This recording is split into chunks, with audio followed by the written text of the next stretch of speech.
Okay, so we're gonna be starting it up in exactly 1 minute and 15 seconds. Just gonna take a second to introduce myself. What's good?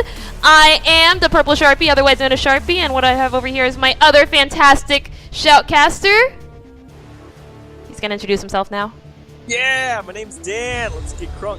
What's good, Dan? As always, we're here shoutcasting the LOLRVA stream. And for some reason, it's not streaming right now, except that it is. Haha, I lied. What's good? Oh, tonight's going to be full of surprises. We got a great team set up. We have Team 3 versus ClownFiesta. Dan, what are you excited to see tonight? Questions? Answers? Good shit, Dan. I love it. Hi, I'm Replacement Dan. Yeah. And I, Dan, am excited to see my boy Corey feed. Ooh! That's going to be exciting to see. If there is one thing I like to see, it is a player feed. But since we still have 20 seconds on the clock, I'm just going to take another second to introduce Dan, who's also going to be my shoutcaster, and everything like that. We're starting up the game right now. We got 10 seconds on the clock. We're about to get into Champ Select. Sounds like it's already started, so we're actually going to start a little bit prematurely. Let's get over to Champ Select. And it looks like we actually have Team 3 over on blue side, and we have ClownFiesta over on red side. So it looks like Captain Khorisma, otherwise known as Corey, is actually going to have the very first ban, immediately bans Brand. Very interesting. Very, very interesting. Alaina, who's actually the team support on the other side, has first pick as well. And let's see what she's going to be banning. Alaina is actually played by, oh my god, I just learned this. This is insane. We are going to yell at Sharpie forever and ever for not knowing everybody's positions ahead of time. But you know what? It's cool because everybody makes mistakes. Whatever. There's wiggle room. Am I right, people? Am I right? Alaina is played by me and Norman. And let's see what she banned. No ban yet. Oh, Trendamir. And it goes back over to Corey, who banned Heckram. I'm sorry. Let's keep up. Let's fucking keep up. Am I right? Oh yeah, of course. Trendamir is in fact the most likely band here because that is, I believe, Eliminator's one-trick Trendamir pony. Oh my. Now, is Eliminator the player to watch on Team 3?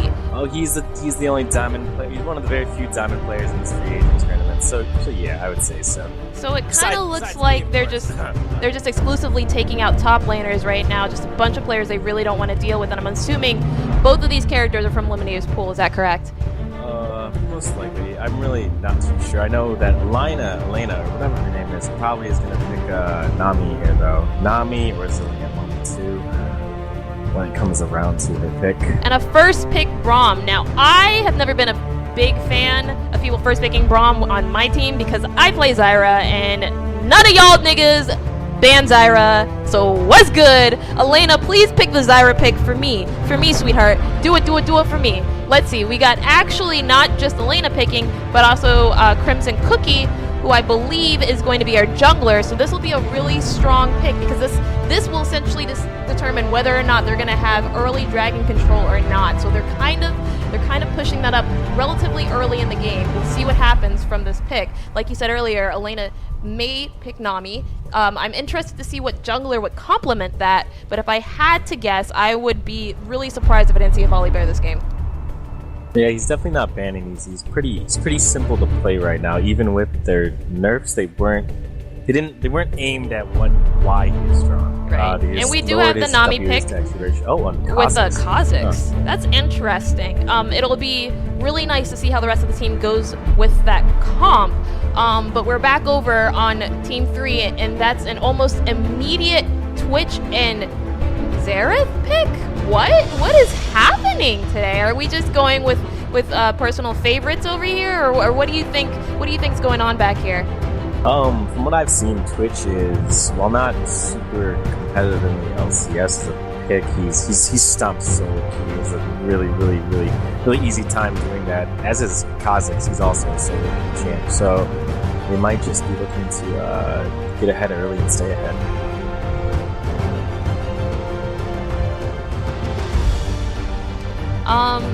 Back over to ClownFiesta, and we'll see what's going on.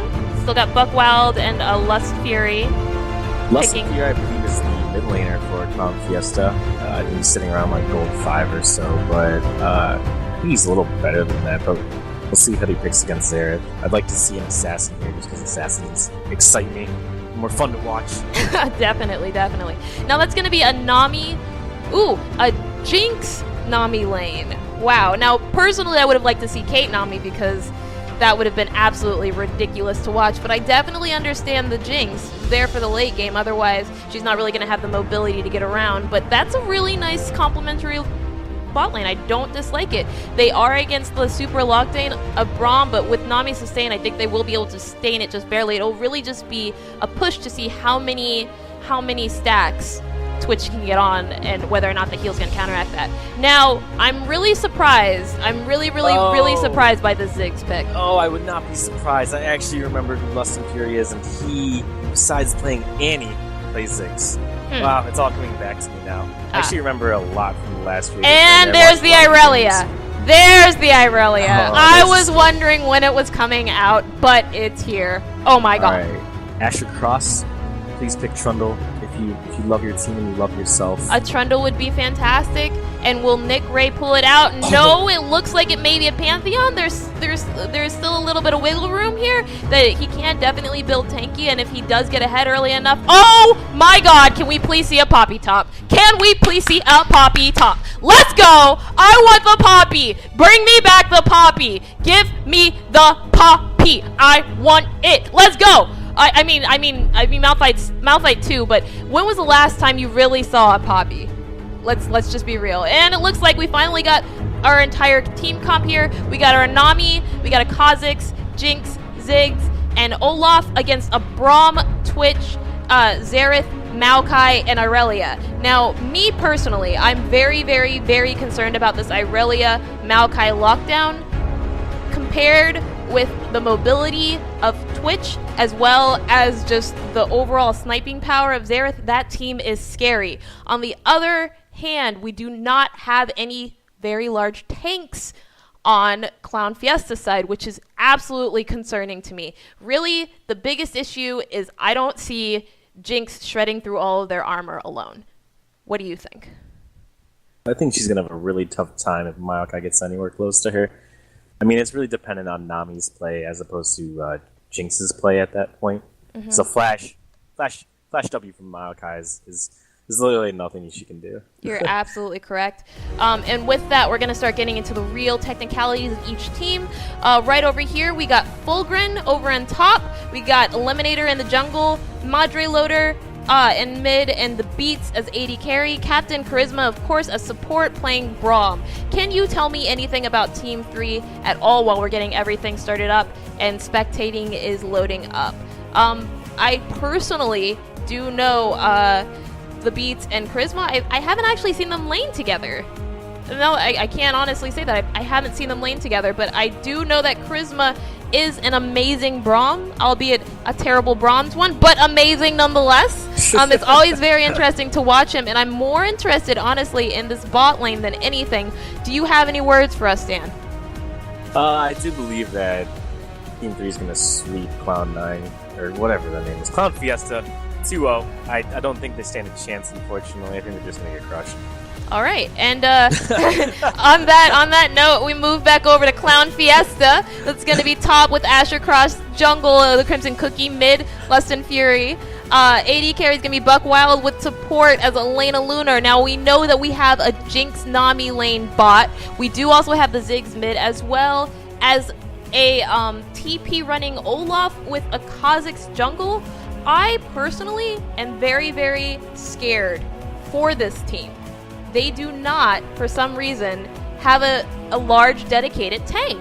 And what are you going to do against a Maokai and an Irelia that just have true damage and full lockdown? I don't really see any other, options here for their team. Like, what do you think they need to do to sustain to late game? They need to get ahead really early because they don't have much sustained damage besides Jinx. I mean, Kha'Zix flits in and flits out. Ziggs has cooldown, and Olaf is in an odd place right now where he's mildly strong early and mid, and then he just disappears late game. But you've got Irelia, who's an absolute scaling monster. Maokai, who also just, if they don't kill him, he's going to keep casting spells and getting life back with his auto attacks. They're going to have a hard time getting to Xerath and Twitch. Like, Olaf is going to have to dedicate to one or the other, and Braum is just a peeling machine. Like, I don't know what they're planning to do. Yeah, it's gonna be very scary. Like, once again, it's just they don't really have any large options except getting tanky early. It's incredibly concerning. But we do have 25 seconds until it starts, so it'll be interesting to see how they start off the game, specifically how, oh my god, a jungle Aurelia fares against a Kha'Zix. If I do recall, Aurelia jungle early is not as strong as Kha'Zix early, so are we going to see some invade? We may. They do not have a very strong invade comp, but they do have that weak Aurelia jungle right now, so we'll go ahead and see what happens, and it'll just be nice to understand. Here we go, but we're going to go ahead and load it up, and let's get into the final countdown of ClownFiesta versus Team 3, the very first game, I believe, of 3. Essentially, it's a best of 3. It's a best of 3, yeah. So first to 2.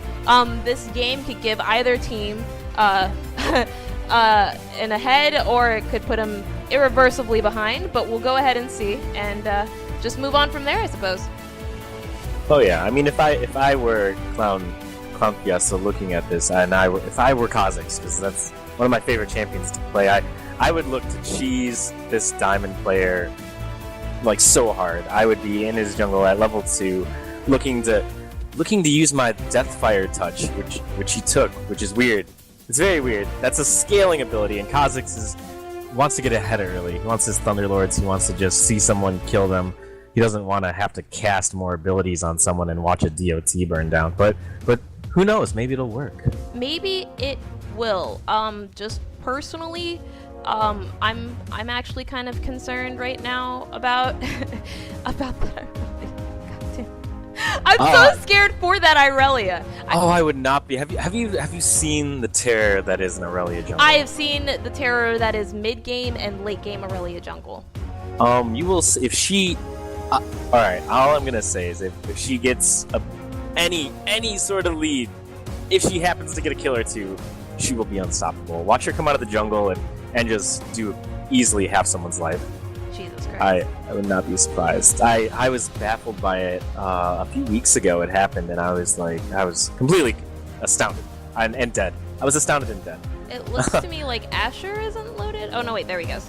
Okay, and looks like everybody's at 100. Looks like we're gonna go ahead and start.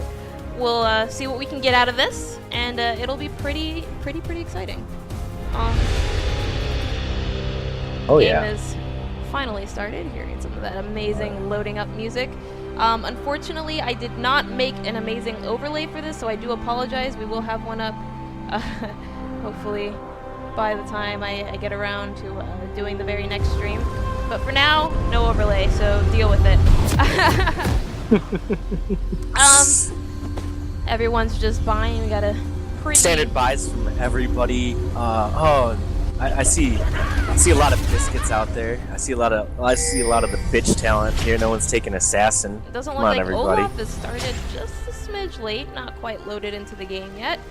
Relatively unfortunate for him, but what are you gonna do? Everyone starting on exactly the same side, not giving him a chance to really. Is this an invade? This may be an invade. We have top, mid, and bot coming into position, but Ziggs wards early. Maokai's just gonna let that ward sit, and everybody kind of backs out into normal positions. Olaf has Jaundice back in this game. That's fantastic. Bot lane, it doesn't look like they're really taking any chances, honestly. Everyone's just being super defensive. This is weird. I can't hear like anybody put down anything, but whatever. Standard start here. We got a relatively deep ward in by Jinx, which I'm assuming she's just watching for a possible invade. Irelia is gonna start red, and Kha'Zix is gonna start blue. Looks like Irelia is actually literally starting red, and Kha'Zix just gonna go for Grom. This is kind of strange. Maokai, he's a gold 5 player, but I would at least expect him to take those small wolves or small chickens away from one of the camps to give himself a small XP lead, but he seems pretty content to just sit top lane by his tower, keep some company. Not too bad, and we get started on red right now. Maokai did ward her blue. I'm assuming just worried about that immediate invade. So by the time she gets over there to blue, that ward will be expired. She just wants to watch which is totally completely understandable. They both tend to go over at the same time, but Twitch actually went over a ward. And we'll see who gets the very first XP here. It looks like it's going to be Jinx, not too bad. Mid lane is already pushed up. Jinx is, I'm sorry. Ziggs is ready, just kind of farming up. Not too much excitement here. And we got some trading, obviously, bot, as always. Oh. And top lane is already at about a third health already. Olaf is getting some of that health back, already forced to use one of his corrupted poisons to get back up there to half, but he's already reached level 2, and so is Maokai. Olaf's just gonna slowly push him out.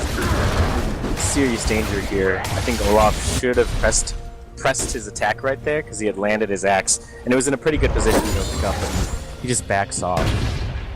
Early we on, have bot lane also moving back. This is going to be interesting. Just a lot of trading bot lane. Twitch is precariously low, but luckily Kha'Zix is up on top, and oh my god, Olaf has essentially no health. This is especially dangerous, but Irelia is looking to bot, so we may have some action. We got Kha'Zix up, finishing up his red still, but Irelia already has her red and is already level 3, trying to push up and gank, but red team knows too well all the dangers of Irelia jungle, and she's just gonna take Scuttle and be done with it.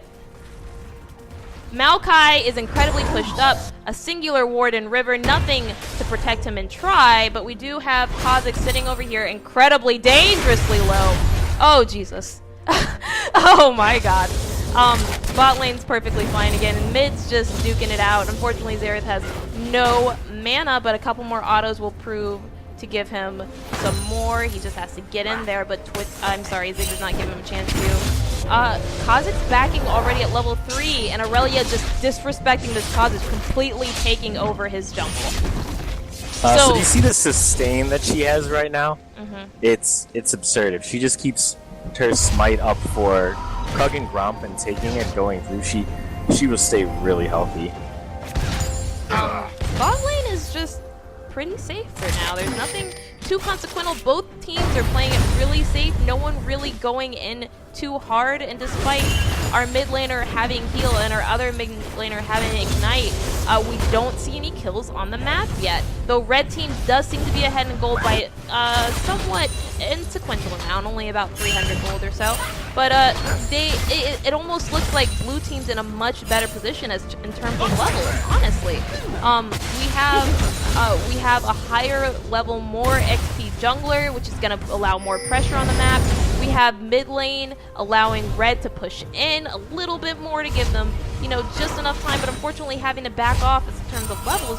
And Kha'Zix, woo! Woo! Woo! Woo! I missed first blood. Okay.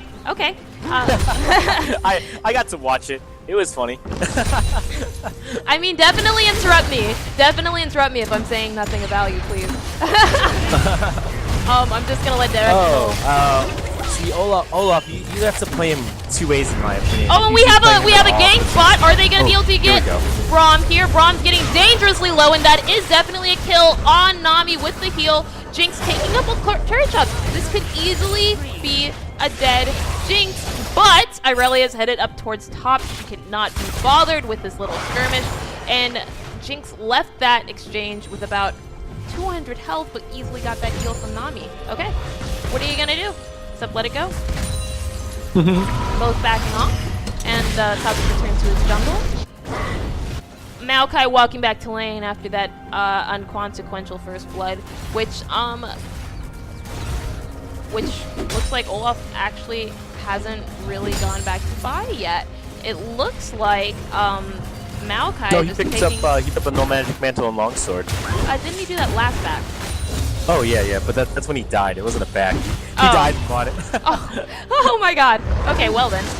We do have Maokai coming back into lane with a little bit of armor as well as Cinder, which he's going to utilize to give him a little bit more oomph in these trades.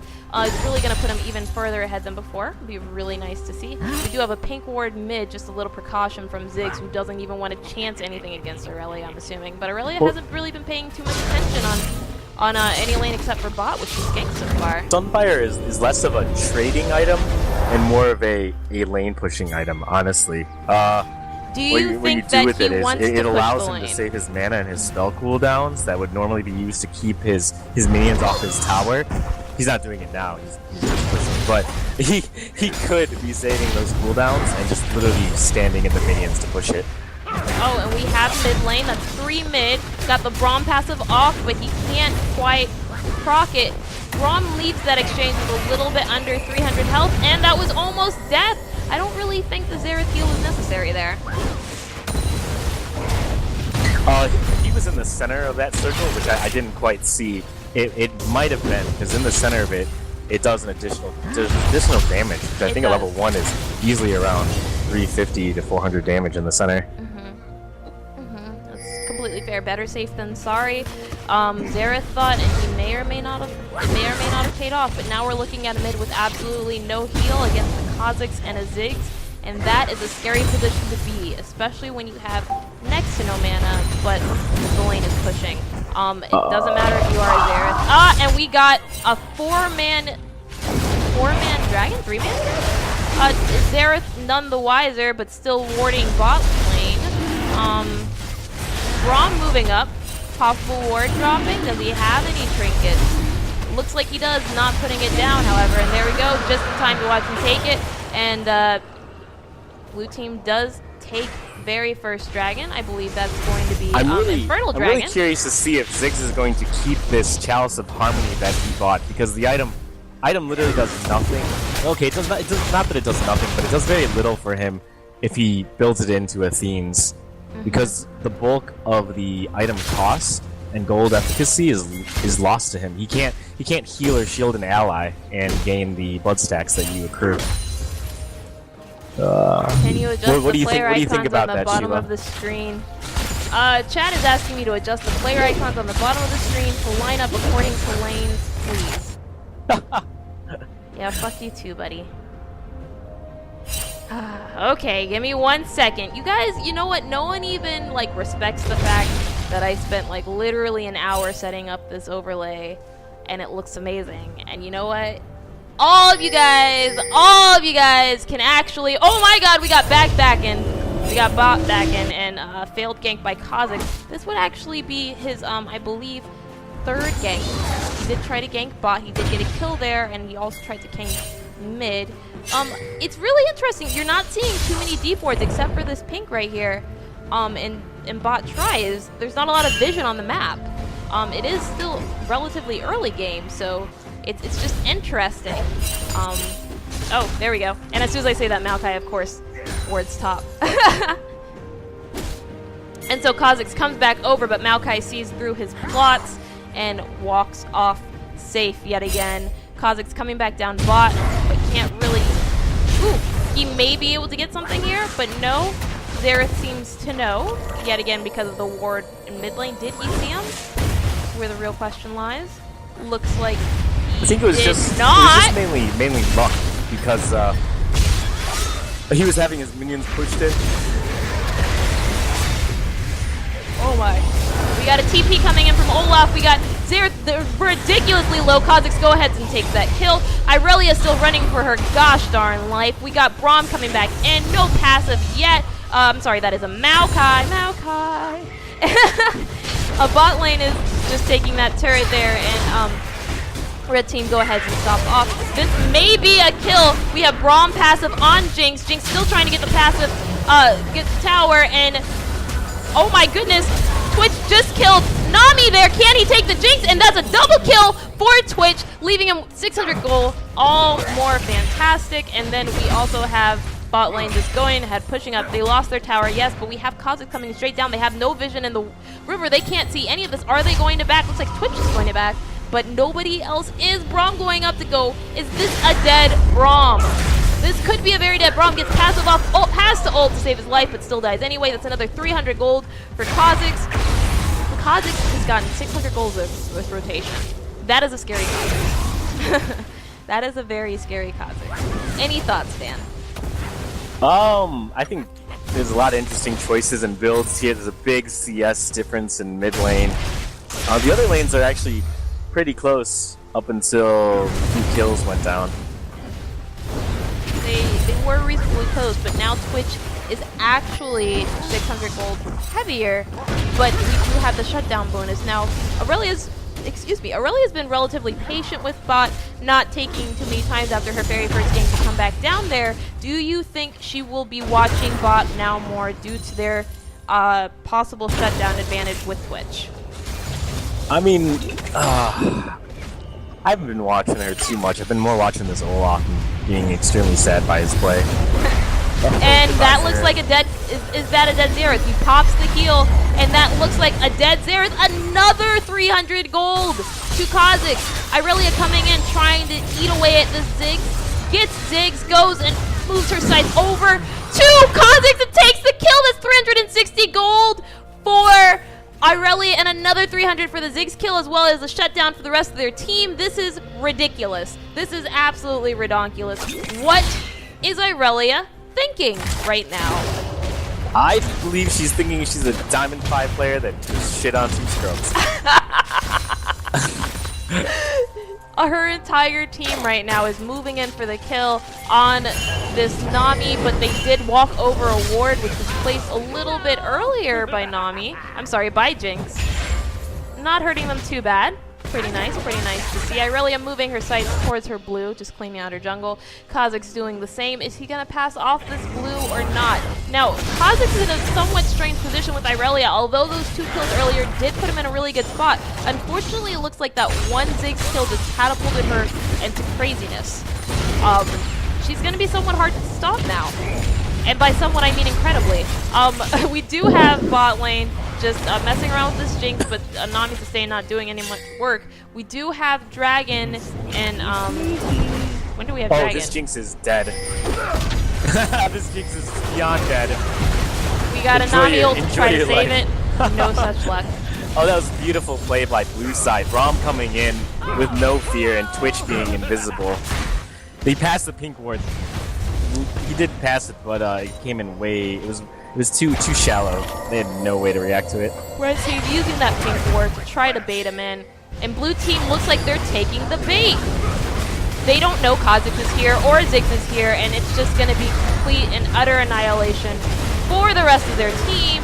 Kha'Zix does not quite live through the Twitch ult, but Ziggs just taking what he can before Irelia gets here. Looks like he's a smidge too late, and that's going to be... Oh, not quite dead! Not quite dead! Ooh, another kill over there, and blue team comes out ahead. Now, we did have a couple of ults go down there. I believe that both Jinx, Kha'Zix, this is a really, really terrible by red side here. I mean, Olaf has teleport, he has Ghost, he has all the tools to come down and help. And if he comes, they win that fight. And instead, he stays top and maybe takes the turret. Now, even though Maokai didn't use teleport there, he still had some of his presence. He was ready on the other side of turret. Is this going to be a dead Jinx? Is this going to be a dead Jinx? No, Nami comes with the heal, thus kicking Twitch off just a little bit. And I believe Twitch got what he wanted by kicking that Jinx off, as well as using her heal. He was content with that. We do have a skirmish going up on top. Looks like Olaf took the tower, but is going to possibly die. Should be able to take this, unless he runs Zoom. There we go. Another kill and 180 gold to their team. Not too bad.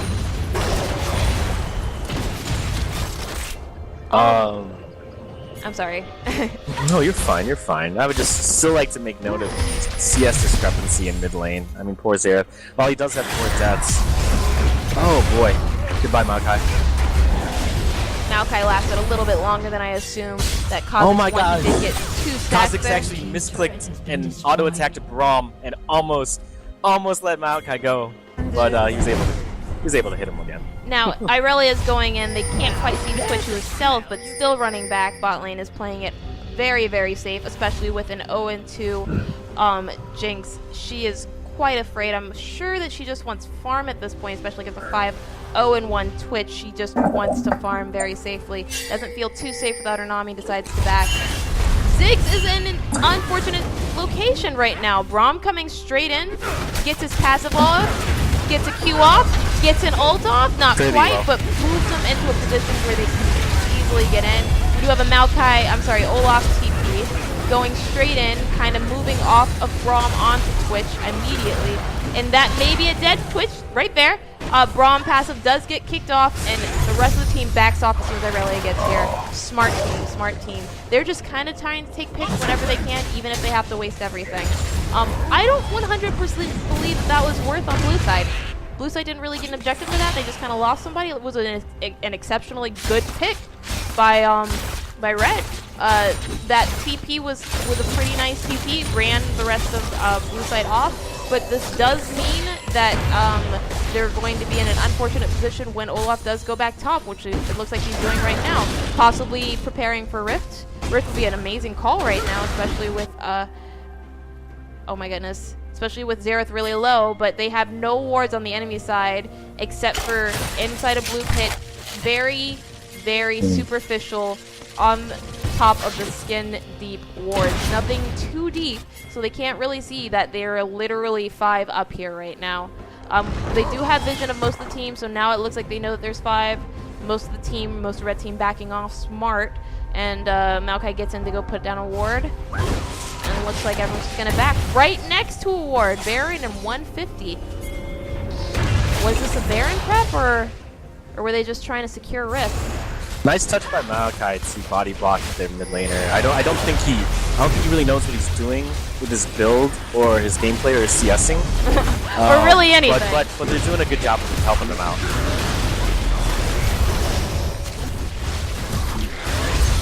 And that's going to be Rift here. It looks like Olaf's going to go ahead and take that buff. Unfortunately, he doesn't have TP for another couple of... Oh my god, what was that ult for? What? Nami ulted? I guess to give him more speed. It looks like Olaf is going to go ahead and push mid with his team, which kind of counteracts the point of the buff. But okay, he doesn't have TP. I can't hate it. They're going to try to essentially take what they can while part of their team's backed off, and Braum is seeing none of it. This was an incredibly interesting choice by red team, and it looks like they're paying with it with their lives. Here goes Maokai. Big Dick Tree coming in hot. Just taking what he can from Zig. Here comes the cooldowns. And he's gone. Here comes a W. Any second now. Yep. And, yep. Kha'Zix just walking straight past a Twitch. Twitch activating everything to get on that final amount. Will it kill? Yep. And that is, essentially an ace. Got 4 down. It would have been really nice if they had a wave before all of that happened. In order to get out of that tower, I'm also not 100% sure about the tower call. I don't feel like that was very advantageous for us, especially since now they are going to lose this turret. But Twitch is pushing bot. They will be gaining a turret, not mid specifically, but bot. So. It might have been an appropriate call if Jinx was not so far behind. She is 3 levels behind Twitch, and I don't know how much gold, probably 2,000. Can you toggle over to see the gold difference between It looks like there's just about 800 gold difference between the two of them, which honestly is the difference between a large pickaxe. Yeah, there's a 2,600 gold difference between the two, so that's pretty radical. Oh, sorry. Yeah, that's what I meant to say. My bad, because I definitely was looking at the wrong button. I know how to read spectator stuff. Leave me alone. Let's move onward. We got another dragon coming up in about 20 seconds. It looks like all the teams are moving towards it. Olaf does have TP, so it looks like he's gonna opt towards going and getting some farm from jungle instead of top. Why is he not pushing top? I think he's moving over to top. Ah, okay, I see now. And it looks like everybody's just waiting. Everyone has their ults up. Very scary position to be in. We do have no flash coming from Twitch, but we don't really, it doesn't look like we have any peak wards. Red team should not fight for Cloud Drake. They should run away and let Olaf take top. They should not fight for Cloud Drake. This is the pressure of just keeping them here dragon. while they're pushing for it. And Cloud Drake might not be the worst thing, especially with the Nami on their team. The ability to catch. Oh, it's not the worst thing in the world, but in a game where you're not really looking for a fight because you're behind, you do not want to try to You do not want to gamble over a Cloud Drake. Not at all, and Anami ult comes out after the Ziggs. They do have a Xerath down, and Jinx went on Maokai? Why did Jinx go on Maokai? And Braum. Okay, whatever. This very well may be a dead Twitch. Yes, and Kha'Zix goes ahead and takes that kill. Olaf coming in to clean up, taken out, gets Braum passive on him. Kills Irelia. Kha'Zix comes in, doesn't quite get anything off of Braum. Braum flashing out of harm's way, and Kha'Zix just trying to get in, can't quite get in. Unfortunately, this is the time for them to go for Cloud. If Twitch stays with his team, they go 2 for 1. They take a tower, probably kill Olaf if he defends, but he chases for a solo kill while Kha'Zix is still alive. And more importantly, he gets outplayed by Ziggs. Oh, that was hilarious. That was pretty interesting to watch. Xerath just trying to catch up in farm as far as items and farm. He's incredibly behind, just about 1,200 gold behind from the Ziggs, and a ridiculous amount far behind from this Kha'Zix, just about the same amount, but it hurts even more so. He has literally no defenses in his favor right now. Absolutely no. He has really low base armor right now. It looks like he did just take a little bit of armor and a little bit of absolutely no MR. So everybody's just shredding through him, and it's really showing in his score right now. He is the resident dire. Unfortunate. Jinx making a very unfortunate decision as far as where to walk. It looks like Nami's just kind of sitting here hoping that her Cloud Drake takes effect fast enough for her to notice. Looks like she completely gives up here. Is she going to get the kill? No. She just kind of cuts her losses and turns back around. The rest of the team kind of running straight directly into Irelia. Do they know Twitch is here? Guess they're about to find out the hard way. Twitch getting into position. Xerath ulting. Kha'Zix did get a kill on Irelia, and Olaf did get a kill on Twitch, but Xerath made sure to shut down that Kha'Zix, and it looks like he's in a good position to also shut down that Ziggs. A quick flash, and he does get that Ziggs down. Olaf is the only one remaining. Olaf does not have TP, so it doesn't look like he's going to be getting anything from bot lane or from mid lane here. Just going to quickly pull his wounds and get out of there. That was a really nice play by Xerath. I'm not going to lie, it was a very nice play by Xerath. He definitely used his chance. He definitely used a really good opportunity he had to utilize that to get back in the game. Looks like the gold differential is actually getting a little bit closer now with the addition of those 2 kills. It was definitely worth for Xerath. The smart move now looks like blue team is starting, both teams are actually starting to look towards Baron. Nami using Ghost, I guess, to just try to get the position here, see where everybody is, and get a chance to kind of scare off Braum to de-ward everything. Kha'Zix coming back in to back her up while she tries to take out their pinks. Don't know why no one's going for Scuttle right now. Thought Scuttle would take priority over pink wards, but it's perfectly fine. Probably saving that for a little bit later. Completely understandable. Blue team is completely here. Olaf actually does not have a TP. If they were to start a fight literally right now, there's absolutely no way. Kha'Zix is in a terrible position. Scuttle is gone, though, so it was really, really good gamble by him.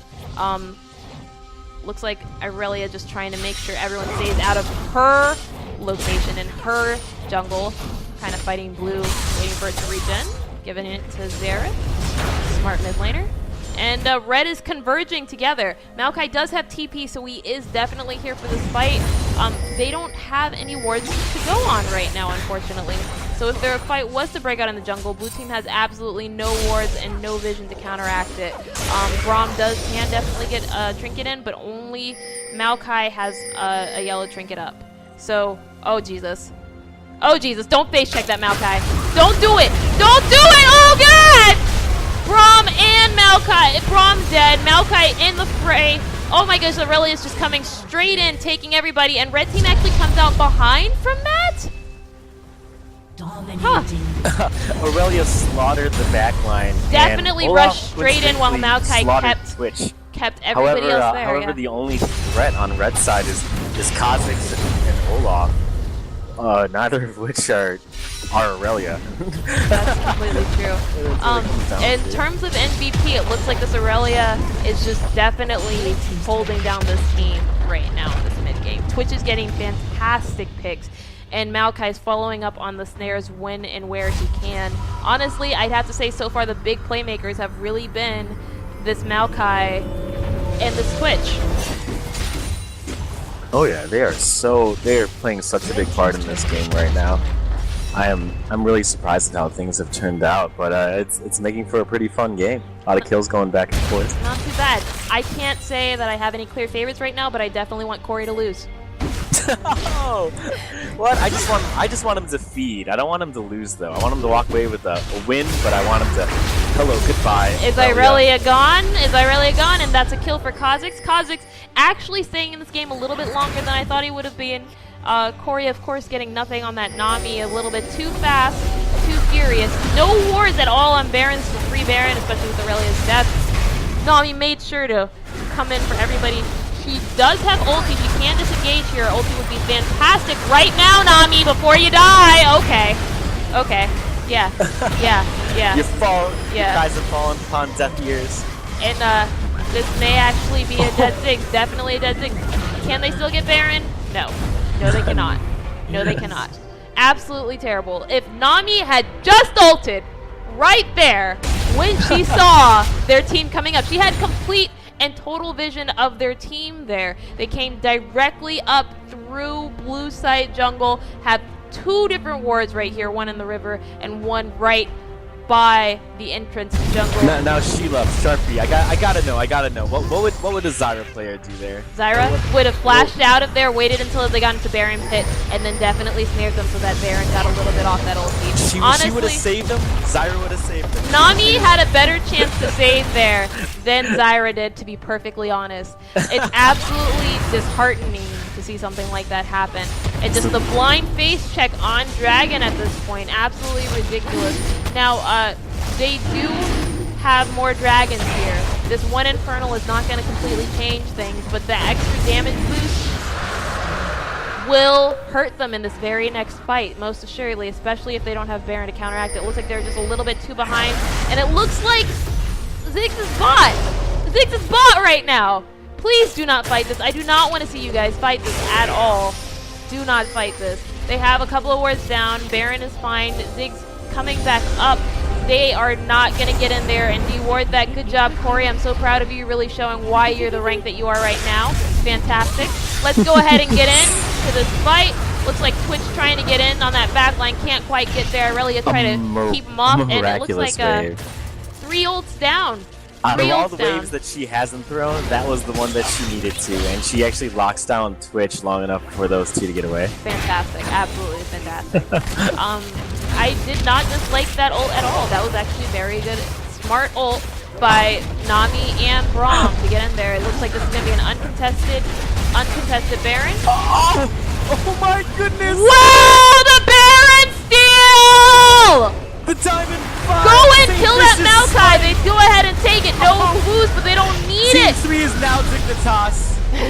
Team 3 is now Dignitas. Unfortunately, Nami doesn't live through the Baron. Oh, Kha'Zix coming in, eating that Irelia. The rest of the team on the quick escape. Can Kha'Zix get another jump in? Olaf just trying really hard to slow him down. Looks like we got a Jinx ult on that Braum, and Braum is eaten by Kha'Zix. Devour and Conquer. Tries to get another jump in. Doesn't get the slow quite off on Xerath.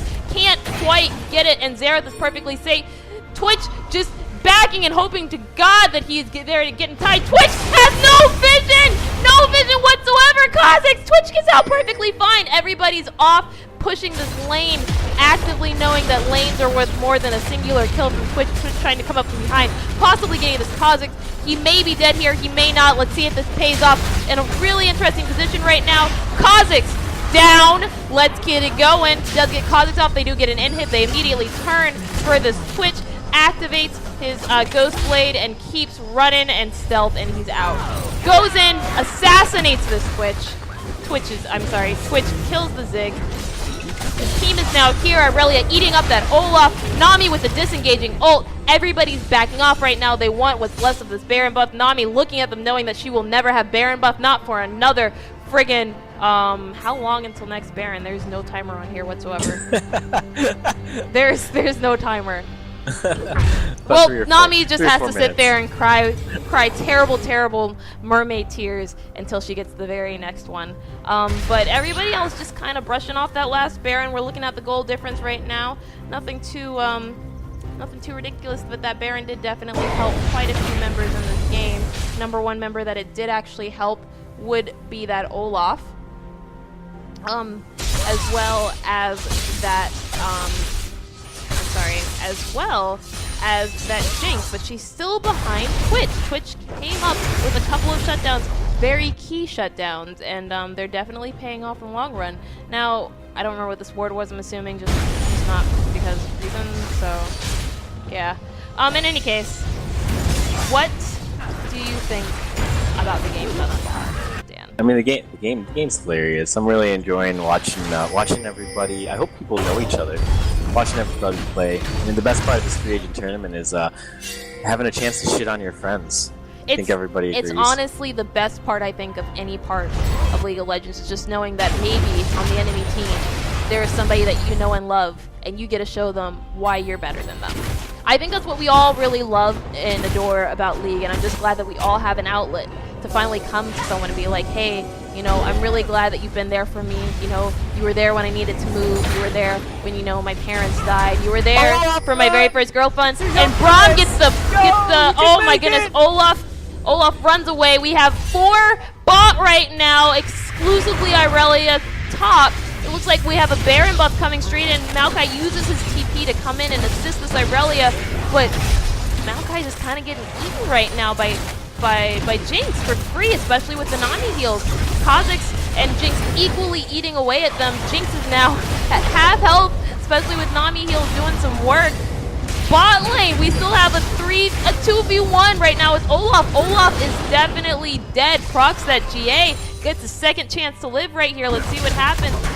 Mid rotating back towards that inhib that's still down. Olaf is down. They pop the GA. That's going to be easy. Twitch and Braum easily moving back to push him out of mid. Kha'Zix catching him. May be trying to get this Twitch as soon as he's visible. And oh my god, why does nobody have Sweeper? Why does nobody have Sweeper or Pink Ward? People, please. Braum shield stopped them. Kha'Zix trying to get in on that. Twitch loses vision because why? He doesn't have Sweeper! Buy Sweeper! What are you doing, Kha'Zix? This is unacceptable. Nami getting out with her life, Jinx getting out with hers as well. Both just running back to try to clear out as much as they can before they lose. This may be an inhib. This is actually definitely an inhib. Very possibly bot or top. Neither are super low right now, but they do actually still have Maokai up to tank. So looks like they're opting to just wait for minions a little bit. Go ahead and take this mid turret. Maokai going in deep on this Jinx. Jinx is down. Jinx is no upplay. Oh man, I'm just happy that what I finally predicted would happen happened. I mean, it only took 35 minutes, but that Maokai flash W. That flash W, the only reason to play Maokai, and they do have the Jinx down, they do have the ward down, keep the timer on it. Nami's going to go ahead and get rid of that timer, get herself some nice little gold, maybe buy herself a biscuit later, you know, treat herself. She's done pretty well this game, except for fucking ult and, you know, just lose the Baron. It's whatever. That Baron could have fucking changed their lives, but you know what? They couldn't have Baron anymore.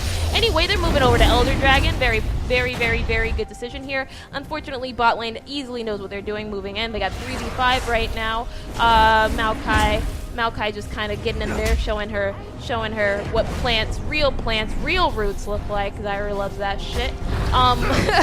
Just go ahead and get in to it. Not really take it. Oh no! Please run, tree. Oh, you have no mana. You're just taking 3 damage. Fair. Yeah. And now Olaf doesn't have to use the TP here. They easily got scuttled, so they have vision control here. A couple of deep wards to really predict when they're coming in and everything like that. And there was the ult for no reason. Good job, Ziggs. Just betraying the fact you guys have no vision, but they knew that already. They're trying to get a chance to go in. Ziggs hangs that someone does need to go back. Ziggs forced to go back for their inhib. Olaf following suit, and all of blue team just running off with Dragon here. I don't understand why Elder Dragon is getting started, and Twitch has the same idea as myself. I mean, immediately starts it because the rest of the team does not know to. Very smart move by Twitch. Way to rally the team there. I mean, everyone was pretty content just to go buy some things, maybe heal up, and just completely leave. Nothing incites you more than your ADC trying to tank Elder Dragon. Exclusively alone. The Elder Dragon going just with Twitch. You're not with me, you're against me, and this buff. And now they do have Elder Dragon buff for that single exclusive Infernal and Mountain Drake. Not the worst things to have coming close to late game, coming close to 40 minutes. Not the worst thing to have, especially with Baron up right now. 12% more AD and ability power, 20% more damage to structures and turrets. Let's go. Let's do it. And of course, the 72 damage. Let's not forget that, especially with these late game objectives, that's just really going to give them what they need to really contest anything. They can do whatever they want to do right now, is what I'm trying to say. But you already said that, so why would they start Baron? You know what? I bet you it's Corey. This Baron, melted ClownFiesta. You can do it, or whatever this is. Dignitos. Well, looks like Nami's not here. All of them quickly running position. They all know it started. It's a little bit too late for them. Again. Come on, Ziggs! Yep, nothing from Ziggs. And Twitch just getting in there, trying to take somebody out, not quite getting anyone. God. Ziggs is gone. Nothing for Ziggs. Jinx is gone. Nothing for Jinx. And Nami trying to help him get out of here. Fortunately, she doesn't have an ult anymore. Getting caught by Aurelia. Aurelia don't give a fuck about your ghost, bitch. She don't give a fuck about your ghost.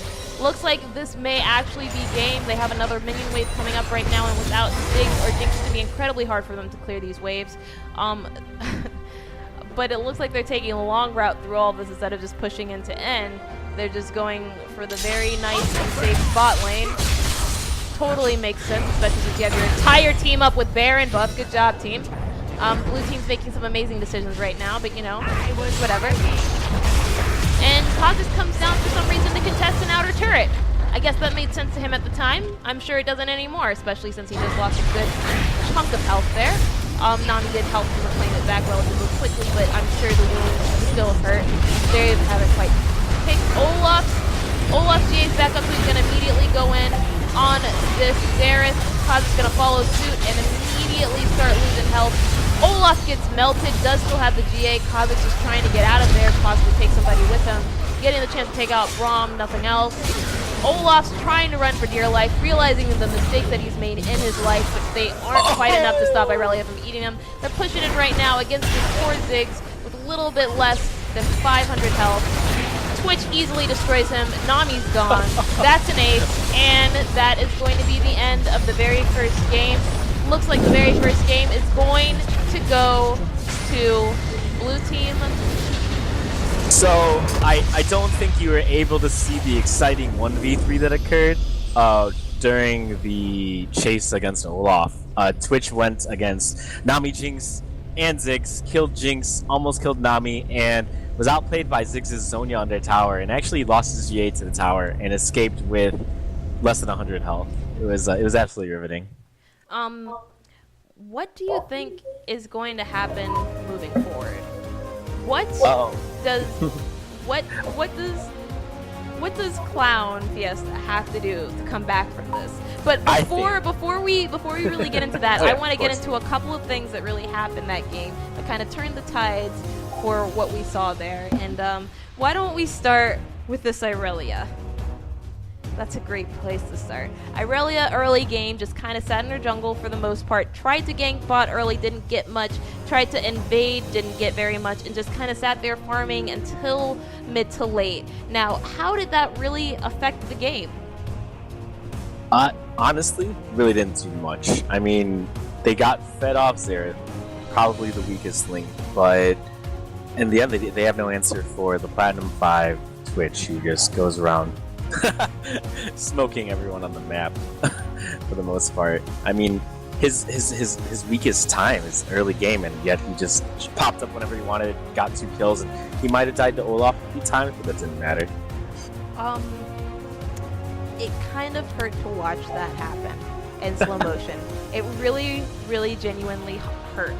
Twitch just kind of taken what he wanted when he wanted. Irelia kind of following up on every single Maokai W. It was nice to watch, but it hurt. It really hurt.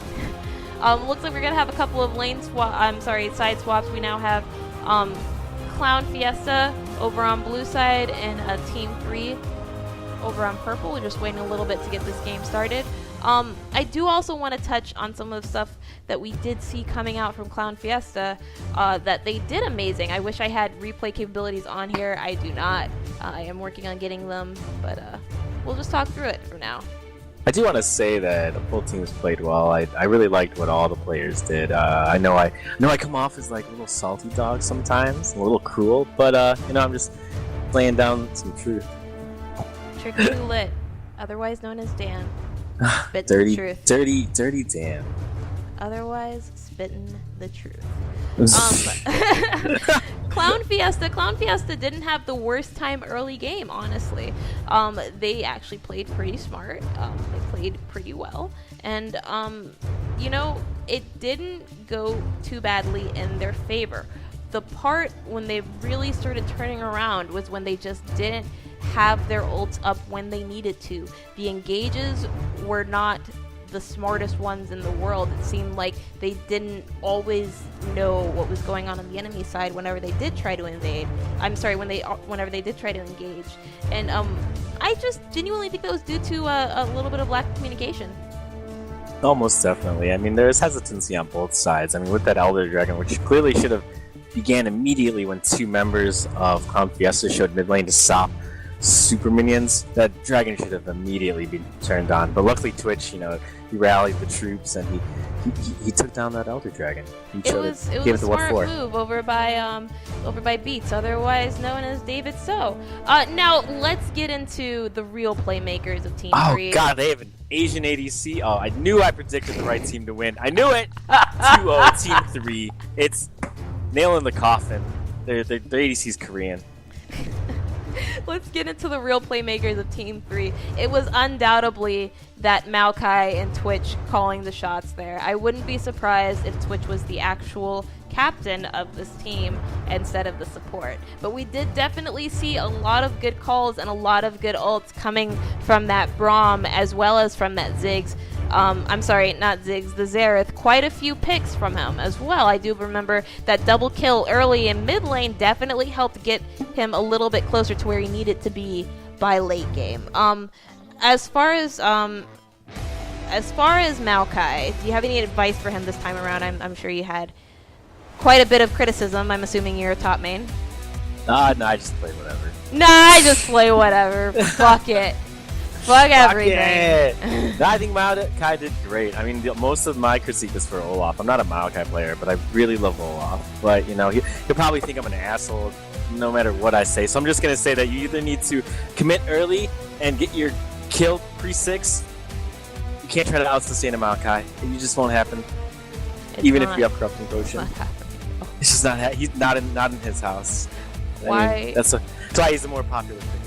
Sorry. Why would Team 3? How can they continue that momentum from last game? What is the correct move here?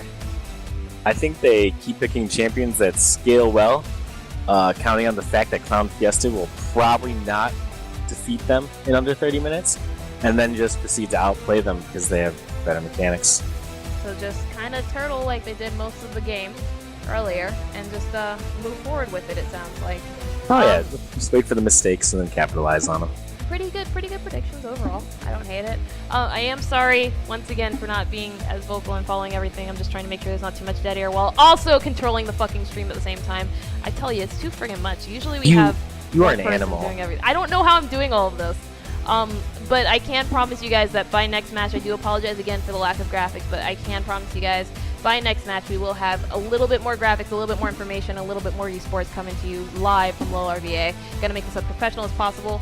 I'm gonna take this chance to promote myself. I am making layouts for everybody for free. I'm sorry, not for free. There's like a $5 cost. But if you want a really cool layout, like all the stuff here that I made in literally just about 3 hours, definitely contact me via Facebook. My name is Sheila Moore, otherwise known as the Purple Sharpie, and I'd be more than happy to work on a layout for you or anybody else. Don't message me right now.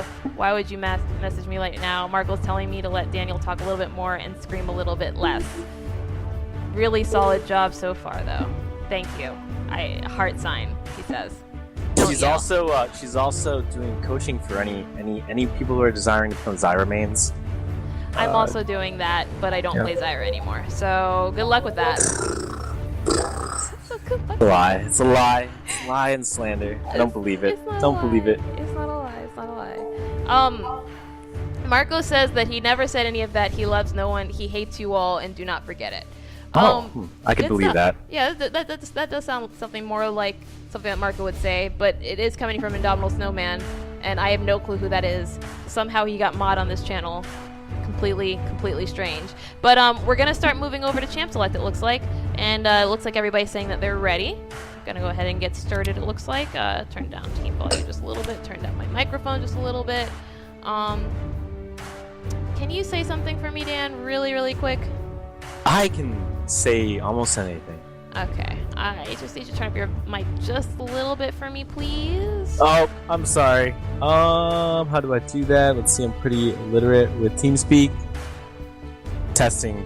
No, that's probably not doing anything. I probably just need to talk louder. No, it's fine. It's fine. I can turn you up. I can turn you up pretty loud, but unfortunately that's the loudest I can make you.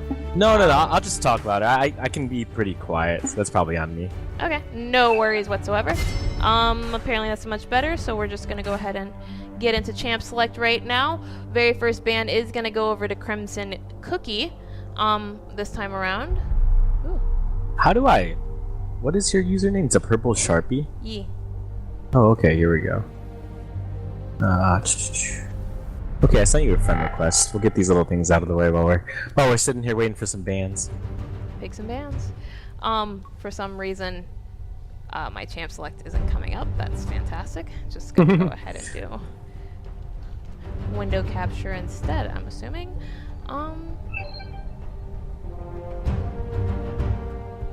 Well, since... Yeah, this looks really professional. Yeah, it does, doesn't it, everybody? Look how professional it looks. Hey, it looks great. Tryndamere, Twitch, Brand, and Kha'Zix have been taken off the board. No surprise on Tryndamere, and Twitch is actually pretty funny. I do not think they want to have to deal with that again. It's going to be really interesting to see whether or not we get an Irelia ban this time. Are they going to allow her through? She really wasn't super impactful. I believe she was important. I'm not saying she wasn't, but I don't think that was their main problem. Definitely not. The Maokai and Twitch were a lot more worrisome, which looks like they're gonna go ahead and get out of it early. But still, no one likes seeing a Twitch top. I'm sorry, Irelia top. Oh my god. And that's a Hecarim pick. Huh. Hecarim got through because Twitch was banned. Interesting. Looks like we're gonna get the Braum pick again. I'm assuming that this is obviously for Corey. I think they're messing with each other a little bit. Just gonna sit on them for him. That looks like a Malzahar, and Braum immediately picking. I'm not giving him a chance to mess with them. Just always a sign of a good teammate there. Malzahar moving in, and we got a Maokai again. Maokai on this side. All right. Hecarim. Are we gonna see another Nami? I am not upset with the Nami play last time. I actually think it was quite amazing. I wouldn't hate seeing another Nami again, or a Janna. Janna. I would really love to see Zillion. I think she needs to just hit R on Tristana and hope for the best. Well, how can you Killian the Zillion? Let's just be real here. How can you? And it's like I've always said, Zillion is just another Zyra without being Zyra. And I have literally always said this. Couldn't you say that about everybody? No, because Hecarim is just Zyra with being Zyra. And is this a Leona pick? And to a Braum? Interesting.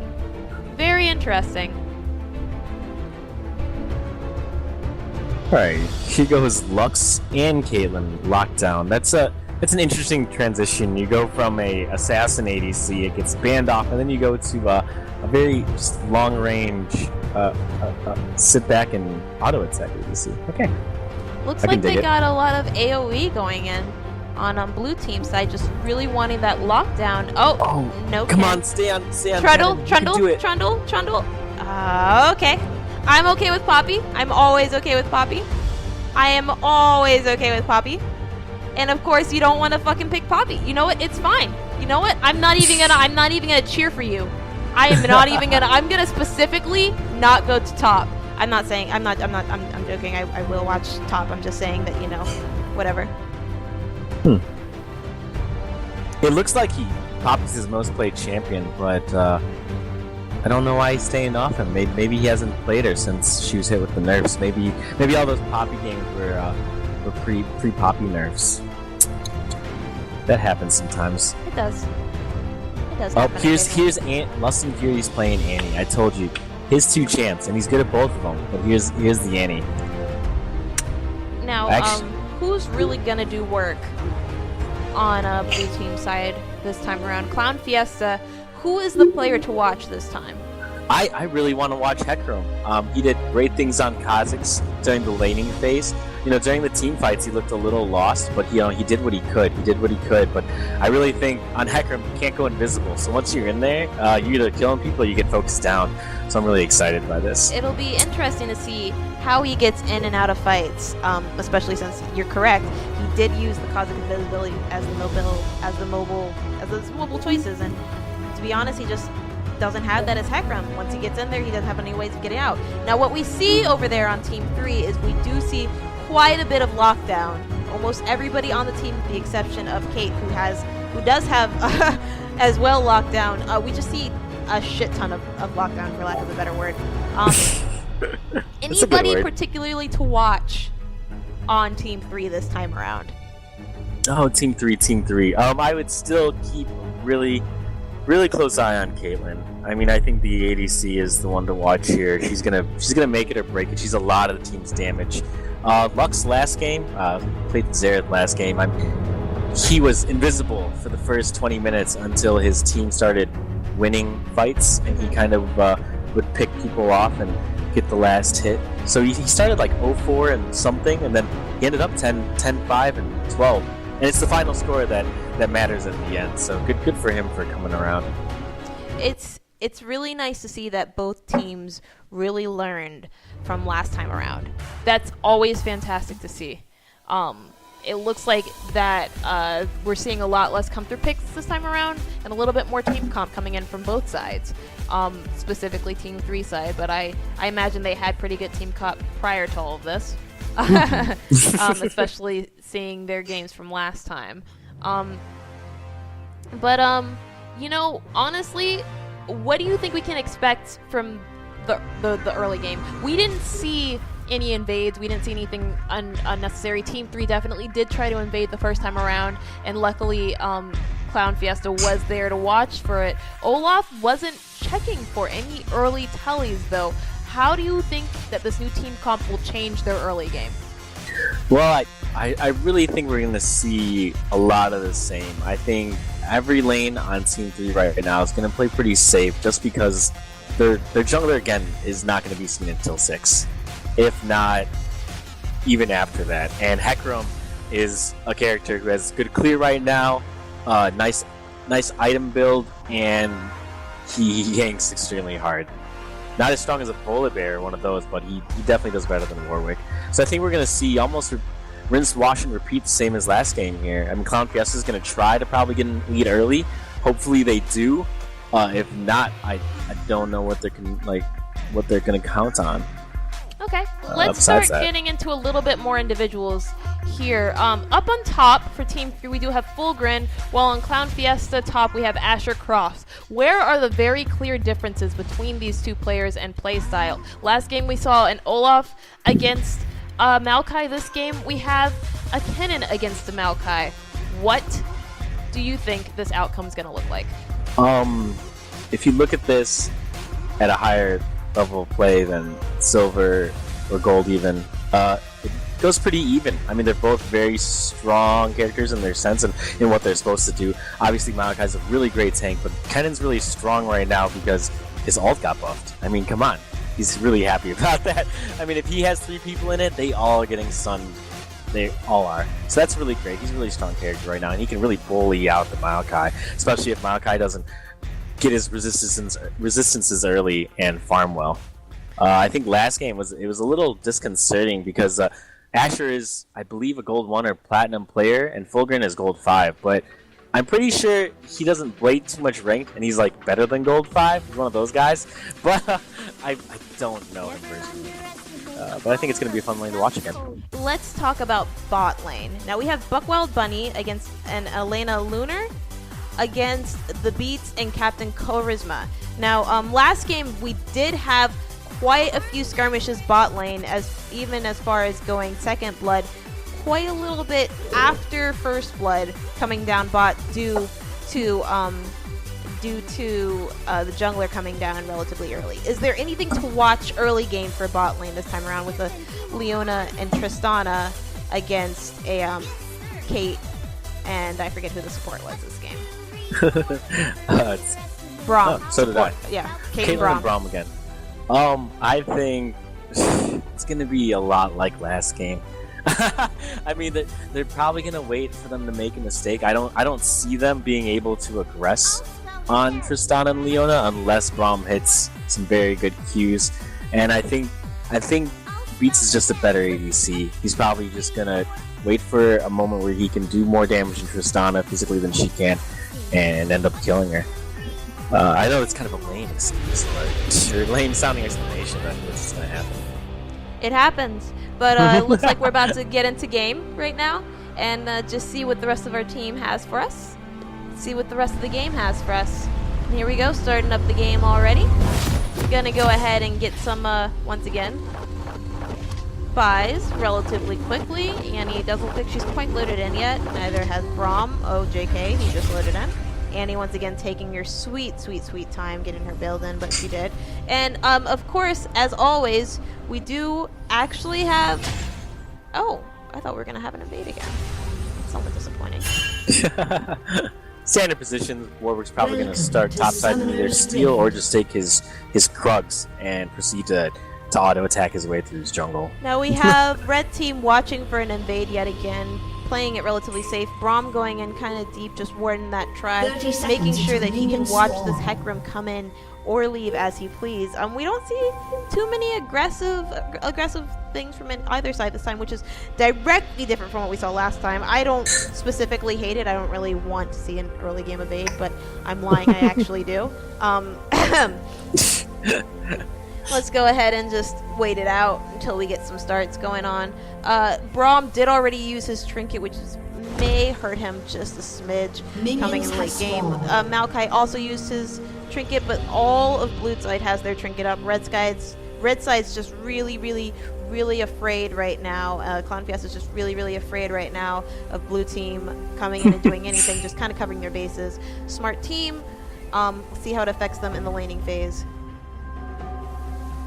I'm really excited to see AlainaLunear on Leona. This is a champion that I've never seen her play. I've seen her play Nami. I've seen her play Janna, but not Leona. So I hope she can really get her hands dirty and get in there. There is a definite different playstyle with playing Leona. With Nami, with Janna, and also with Zillion, you have thousands of escape options. After you get in, you have mobile options. You don't have those options with Leona. Once you're in, especially if you utilize your E to get in, you don't just walk up there. It's going to really hurt. They're just kind of keeping this Tristana away, taking their chances, and Beets just really taking command of the lane. A lot like last game, we see a lot of skirmishes going on, a lot of gold going in. Hecarim once again going in on Warwick's jungle, and trades top. Okay, I really have a big problem with the route that Warwick just took, and I'm going to take a little time to talk about it because he went red buff, chickens, all the way up to Krugs, and by the time he does Krugs, chickens are not going to be back up, so he's going to spend all this time walking back over to his blue side jungle to figure out that his blue has just been stolen, unless he goes down to Hecarim's. because Hecarim maybe might die here. So it seems like a really, really, really silly jungle path that wastes a bunch of time. Usually you just start Krugs, you get the stun buff that's so important, and you walk through your jungle. Sorry. It just really upset me. No, Oh, it's boy. completely fine. That's actually really interesting, and I missed first blood. Oh, good gracious. Oh, Ziggs made a very aggressive move on Lux, burned his Ignite. Heal was burned after the Ignite debuff was on, so it was half as efficient, but the minions just chunked him down, took him from 100 to 0 ridiculously fast. Unfortunate for Annie, very fortunate for Lux, and playing smart stayed off. Doesn't look like we're going to see something, we're not going to see Lux be behind this game. Going to be very nice. Lux actually is ahead of farm because of that early kill, and Beets is still sitting in lane. Tristana's been roaming a little bit too much. She's going to come back into a lane where they're going to be hitting, looks like 6 prior to them. And they're just going to sit here, be content with farming and keeping Tristana underleveled. She may catch up. She may catch up due to Leona also not being in lane. That's really just going to hurt them in the long run. Honestly, when asked the question, would I rather have Leona be 6 or Tristana be 6, I think we all know the answer would be Leona. This is fair. This is fair. Oh man, this lane is actually like this lane is actually so much stronger for Team 3 than ClownFiesta. I should have talked more in the beginning. It's actually terrible for Tristana and Leona. It's absolutely terrible. I really thought you were going to too. I definitely tried giving you your own chances. What was that W? What was that? She's scared. She's afraid right now. She's showing that her support is nowhere near. That W was completely and totally unnecessary, but she felt the need to do so, and Alaina just wasn't there yet. She just wasn't there. Yeah, maybe. I don't mind it. I mean, with Tristana, you're really not going to cast. You're not looking to fight, so you're not going to cast E. You're not going to cast Q. So you might as well burn the 100 mana, get out of W, and not take 200 damage. Because that's what Q and Caitlyn Auto are going to do. Can we go ahead and talk about how neither one of them really has the farming item for starting 80 carries? Oh, Cole? Mm-hmm.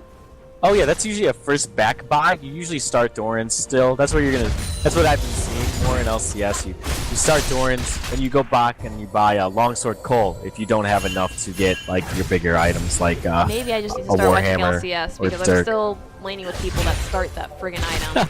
My 80 carries are trash. Hey everybody in gold. Hey everybody in gold and low plat. All of you 80 carry mains, you guys are all trash. You heard it here first. Sharpie said it, and I will repeat it to each and every one of you to your fucking face. Fight me. Let's go. No balls. Moving on, we got a couple of pings over in Try. I'm assuming that Kate's calling for a ward over there, but they do have a pink ward unbeknownst to her, I'm assuming. Warwick's making his way top. No wards over for Ken, but Hecarim's just sitting by bot, knowing that bot lane is pushed up. Now, we do have vision of Warwick over on top, so let's see if Ken backs off or goes in harder for the kill, just kind of keeping Maokai off of that. I'm assuming he didn't see Warwick there. I'm assuming he just didn't see Warwick in the jungle. There is... Here comes the level 4 Warwick gank without red buff. Get him, Warwick! Get him, make the play! Oh, he did it! He queued him! And Hecarim making a similar gank bot, going directly in for that Kate, and that's going to be a dead Kate. They can't quite get the Braum, trying to put in as much damage as possible, but what would be a really smart move here would be Dragon. And no immediate Dragon is called. It looks like they're all just kind of backing off, content with what they got there, which is a singular kill. I just want to say that besides the first blood going down in mid lane, this is ending up almost exactly like last game. An early gank from ClownFiesta kills off, gets a kill in bot lane. Oh, good God. Wow. That was wow. Here we go. Go. I think that's like the opposite of what you called last time. That's a flash ult. That was awesome. It looks like they're just going to try to put some damage in. Does hit 7 minutes, so we don't have that fortify bonus on the tower. But I really think Dragon would have been a better call there. I don't know why no one called Dragon. That's interesting.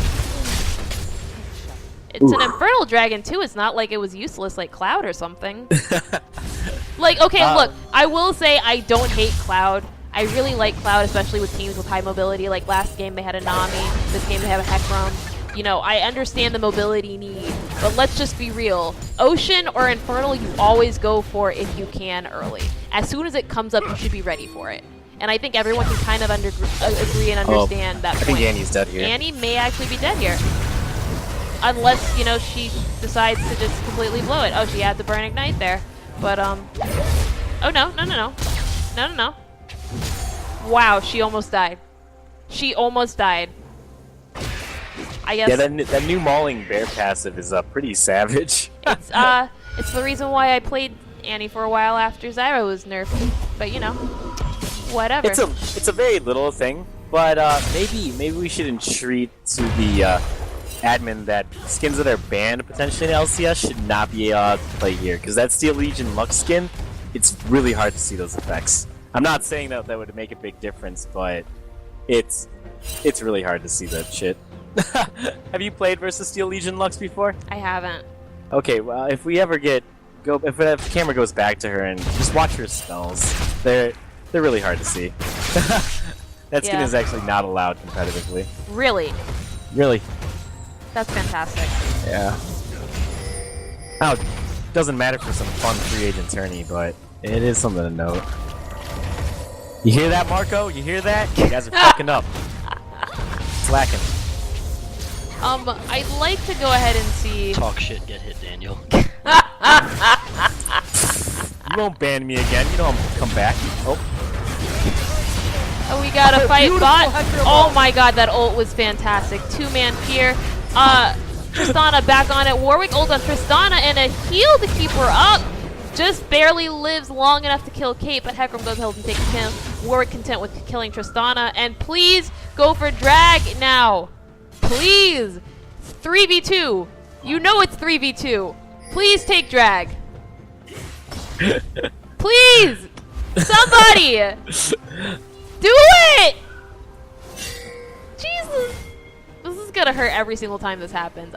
This is gonna hurt every single time this happens. Spicy Infernal Drake's just gonna get to sit there a while. He's just gonna get some time on the rift. Go ahead and just walk up to Warwick and immediately leave. Smart moves. Oh, I'm not tired.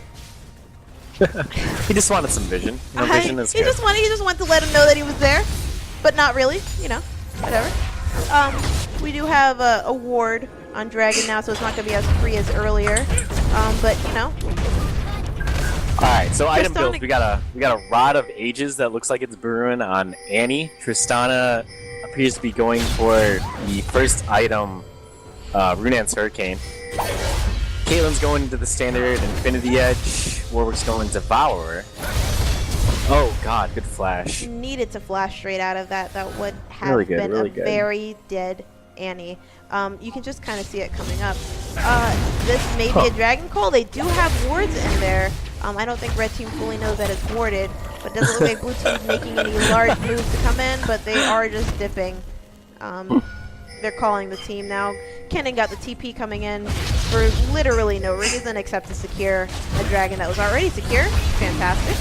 Fantastic choices by Kennen.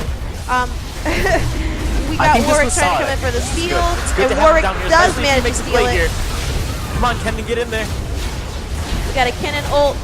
Kate is down. Warwick is down. Can we get anybody else here? Tristana trying to go straight in. She does have a flash, chooses and opts correctly not to use it. Very smart move there. Kennen moving in to take the most he can with that TP. Turned out Kennen was in the right there. I guess they were actually going in. You know, I forget which Shoutcaster would say this, but one of the LCS ones, you would call T-comps like this, the 5 pieces of Exodia, where, you know, they kind of do things alone. You know, they're okay, but as soon as they come together, they're unstoppable. Mm-hmm. And right now you got an Annie Tibbers, a Hecarim ulti, a Kennen ulti, a Leona ulti, and then Tristana sitting back here with, once she gets her items, is Runaan's Hurricane to just deal out AoE. This is going to be a really interesting game to watch. Now, Maokai's just kind of sitting here getting ulted, and that's going to be a flash by Maokai. I don't think he's going to be able to get out of this one alive, but Warwick thinks separately. That is definitely a dead Maokai. And Annie's just going to attempt to walk away. Warwick's going to make it so. It's going to be really, really interesting to see the late game here. We already have somewhat of a gold differential coming up. We do already have the 2K as well as the dragon side on the opposite side. That one turret doing quite a little bit of work for blue team, but not enough. The kills really helping. But we have a large difference in farm and mid. Now, how is that going to play out? Again, we did see this last time. It actually looks like Annie's still ahead in gold and is still able to keep up with Lux because of her farm. Do you predict anything with this Annie snowball countering the possible Lux snowball? I mean, I don't think there's any Lux snowball going on. God! Let's just be real. I should probably say more things other than being a dick. It's fine. You just have to, say that only Zyra is viable, and ask why not everyone's running Zyra. I feel that I need to see a fight that has Lux more involved in it before I can really decide, because there's too many contingencies. I mean, one part of me is like, this Lux could make all the plays. She could snare Kennen before he gets into the team and ulties. She could blow up Annie and Tristana with her ulti and stop so many things with her E, or she could get caught in the AoE stuns and die. Like, there's just too much going on for me to really say if it's going to be good or bad. I will say this for Lux, she has a fantastic habit of being in the right place at the right time. Albeit a little bit late, or a little bit too early, so she usually gets knocked out, or shows up too late to do anything, but she has the idea of being there. In fighting games, we actually call that playing the neutral well. Oh, there you go. Her placement has been a little bit less than ideal, but, ooh, it's gonna be a dead Leona? No, she'll be alright. She leaves a little late and takes a lot of damage, but as long as she doesn't get caught by anything crazy here, she should be good. And that's a dead Braum.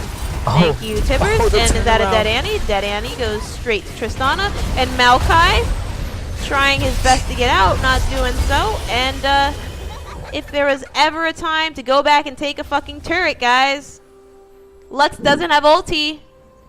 Okay. Well, everyone's just going to walk it off, and Kennen's just going to keep pushing top alone. Lux is, like I said before, Lux is where her team is. Every single time she needs to be. She was right there on bot when she needed to be. She ulted when she needed to.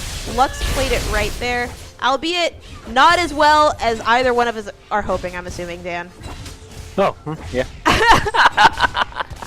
I mean, not as well as either one of us was hoping. She definitely had a chance to really make something there. She did have both of her summoners up. She did have her ulti up. She had her snare up. And here she goes into another fight just to walk back out, wasting XP. Almost want to say she would have had a better time just sitting there in mid, soaking up some XP, but, that's not my professional opinion. What do you believe? Oh, I believe Marco wants me to talk more.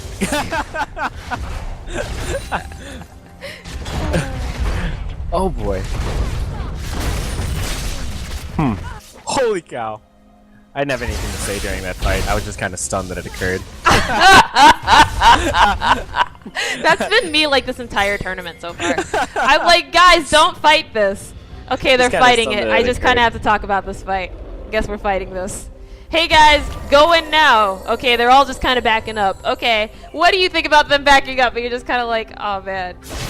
I mean, we're about to see a very large gold lead, at least for 16 minutes. I mean, last time at 16 minutes, the gold was within 1,000 of each other, maybe even 2, and right now we're approaching 5K very quickly. If this turret goes down at top lane, which I suspect it will, it's going to be a 5K gold lead. Now, it's really interesting. What has happened to Team 3 to put them on the defensive like this? It kind of looks like they're being forced right now to kind of play ClownFiesta's game. This time they have the ADC who's really behind, and ClownFiesta has the lanes and the ADC that are ahead. So we're gonna see how they cope with this, especially only having a mildly in the game Lux and a Warwick. Right now, Maokai is not tanky enough to really handle anything besides maybe Kennen and Annie. But even then, I think he's just gonna get bursted down. So they don't have a front line. It's interesting because I feel like Maokai is still kind of playing like he's ahead from last game. Oh. Oh god, that Kate. And the Beets comes back and strikes with a vengeance. Almost getting the kill, but I think she got a little tilted over losing the 1v1 last time. Just slightly. This is going to be the very first drag right here for blue team. It is a cloud drag. Very next one will be Infernal. It'll be interesting to see whether or not red team picks it up again. Red team is ridiculously behind, and now with Cloud Dragon, she can just do things like that for no reason. No. Good job, Heckram. Oh, Corey Good job, Royal. Heckram. Corey Royal, Captain Khorisma needs to throw down his E there. I don't know if it was on cooldown or not, but he needed to E that Annie's damage if he had any hope of saving his AD carry. Looks like Lux got that kill, but unfortunately went a little bit too far for it. Cannon very easy to take that, and we got the flash E, catches nothing from Alaina, but did scare him off quite a bit. Just content to go ahead and take some of these minions. Walk it back. Smart moves, very nice pick from blue team there. Immediately after Dragon went straight for the kill. Very, very, very smart. It was a nice counter teleport if he drove like 3 people backwards. Oh no. Well played by Buckwild Bunny. The W is barely gonna get him out. Buckwild Bunny, I really like that name. I just want to say, if he was here right now, I was actually thinking that too when I was setting everything up. I was like, who comes up with these names? Like, where do you come up with that from? It's really funny because everyone's always like, where'd you come up with the purple Sharpie? And I'm just kind of like, you know, it used to be like a really cringy Sharpie, and then I was just like, it should probably be something normal, but still have like the weird sound or whatever. Whatever. Anyway, moving back onto the game that we're being asked to shoutcast. It looks like they're prepping for Baron? We have 15 seconds till Baron. I don't think so. Their Heckram's down by bot lane doing Gromp. I said prepping, which means that they are warding it, sir. I never said that they are in the process of currently starting it up. That's a long prep. This is like an LCS prep. They're playing the long game. They're like, you know, Scuttle's gonna come up. They're doing that Diamond Master strat. That Scuttle's gonna come up in 2 minutes. Gotta get it ready now. My ult's gonna be up in 3. Lux's flash is still down. Fair enough. Fair enough. While we have some downtime, I'm gonna say a few things about Heckram's build, and he's 3-1-3, doing really well. At 11 minutes or so, when he bought his Cinderhulk and a Sheen, I just want to make note that if he had went the more popular build, he could have had his Triforce. I don't know how much that would have impacted the game. I don't know if Cinderhulk maybe just fits his playstyle more, but you could have been a Heckram just stomping around the jungle with the Triforce at 12 minutes. It would have been great. And like last game, we did see that Heckram does know his jungle pretty well. Last game as Kha'Zix, he showed us that he had absolutely no fear about going in and around. And this game, he's done essentially the same. So it'll be interesting to see why he chose to go the quote-unquote safer route here. Going straight in. Okay. Despite missing her Q on a suppressed target, they still get the kill, which is awesome. Good job, Lux. Maybe she can carry. The snare hits Tristana. Laser her. Oh. No laser follow-up. Already used, and it looks like that may be a dead Annie there. Definitely dead. Annie's taking his vengeance. Yeah, Warwick has no ulti to follow up here, getting ridiculously low. Tristana just kind of saving her ult for a special occasion, for that one special somebody. I'm assuming Lux here. She doesn't have a flash. Lux doesn't have an ult, but she gets out anyway. Better safe than sorry.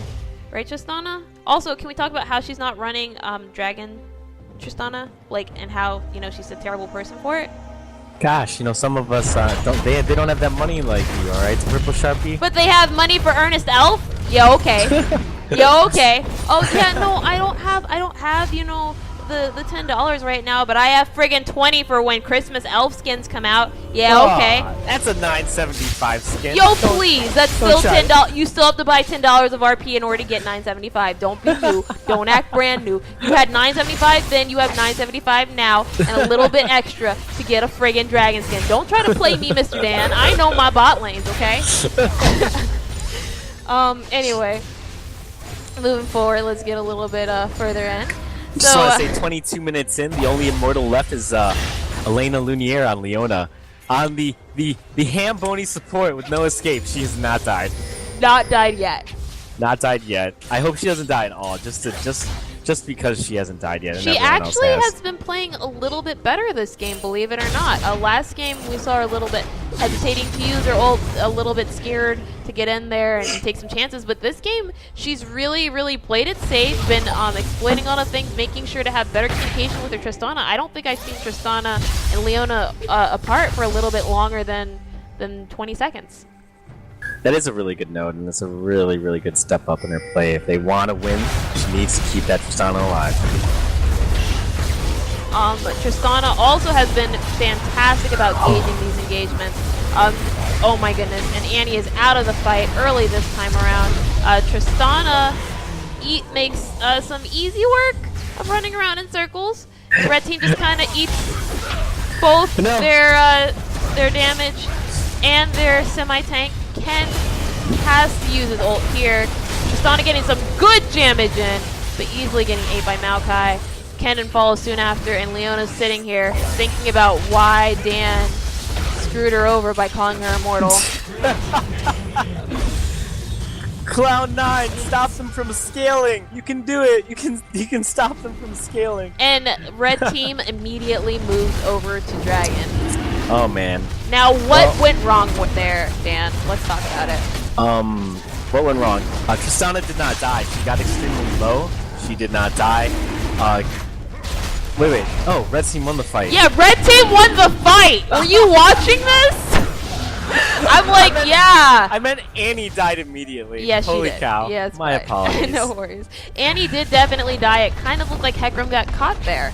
Believe it or not, and everybody threw just his ulti on to follow a Leona ulti. So it was really good follow-up by him. I'm not gonna say it was a bad ulti because he responded to what his teammate did, but he threw that on there. You know what that was? Tristana walked in there and got caught. Exactly. Yeah. I was just about to say that. Yeah, Tristana went in there, got caught. Hecarim followed up on it. That was just unfortunate by Tristana. That once again goes with the connection that Leona and Tristana had. Leona ulted to get Tristana out of there. Hecarim saw that ult and took a chance to go in. Fortunately, they had everything up. Annie just happened to be in an unfortunate place right now, right there, getting caught by the Annie snare, and it just kind of all downfell from there. But why don't we hear your opinions on it, Dan? Oh no, I like what you said. I think you're fine. Yeah, I'm fine as long as we're talking about bot lane. You're the best. Numero uno. Now, what do you think about a Baron call here? Oh my, that's another Annie cut. Honestly, Annie needs to be building a little bit more in Amara than she has now. I wouldn't hate to see somebody on this team. It looks like Leona's actually going for a Locket, but she needs something now. I think honestly, I think red team has a better chance at doing a Baron than blue team right now. Oh, definitely. Mainly because Warwick and Maokai will just tear that shit apart. So the Warwick that you hated early game is coming back to haunt everyone. Oh yeah, I know, right? Came out of that jungle like a wrecking ball. It's interesting because yet again the jungler just kind of sat there slowly biding his time and coming out mid game starting to look like just a really complimentary player, which is really interesting to say for Eliminator, one of the highest ranked players on his team right now, just kind of complimenting the rest of his team. Very, very, very good ideals coming out from Team 3 here. ClownFiesta just trying to catch up, make sure that they don't throw their lead a little bit too hard, but unfortunately it looks like the damage is done. Oh. Goodbye, Annie. Pieces of Exodia have been split apart. And Maokai comes in, makes it somewhat worth. Blue team definitely shouldn't have tower dove there. That tower dive just completely turned this game. And this is probably one of the biggest throws I've ever seen in my entire life. A beautiful Q by Maokai stops her mid-jump. And Kate and Lux are in another precarious situation. Unfortunate, but that's a death, yeah. And just like that, blue team threw what little lead they had left. The gold kindly coming back up, most almost all of the kills going to Kate, and they're in a really good position right now. Nobody's pushing top. She's choosing the back instead of pushing top, probably for the best since Annie is moving over there. I bet that Caitlyn feels good. She just went from like 0-7-5 to 4-7-5. She just got like her first couple kills there. She definitely did. Now, why don't we talk about how that dragon actually impacted that fight? Because honestly, getting that everything kind of stems from that second Infernal Dragon. Is this your way to like buff up on Cloud Drake's importance? Yo. I refuse to take part in this discussion. I refuse. No, but let's actually talk about it, because if there's one thing that I want to talk about, it's how Red Team managed to get both the Infernal Dragons. That 16% is actually helping them quite a bit, whereas Blue Team really only had Cloud. Cloud didn't do anything except really help them early game get some of the catches without getting their boots. Exactly. And so that early lead that they had, they were not able to maintain because they lost Dragon, and that's an important point. That's an important point to remember, especially since last game we saw near the opposite. The Dragons were really a factor in keeping teams behind instead of putting them ahead. So it's an interesting transition there.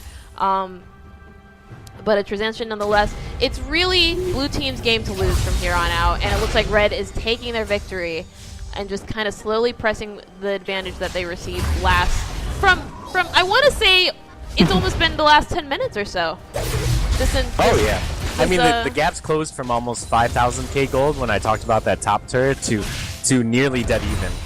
I mean, it's very close to getting there. And I think we're going to see Red Team start creeping ahead.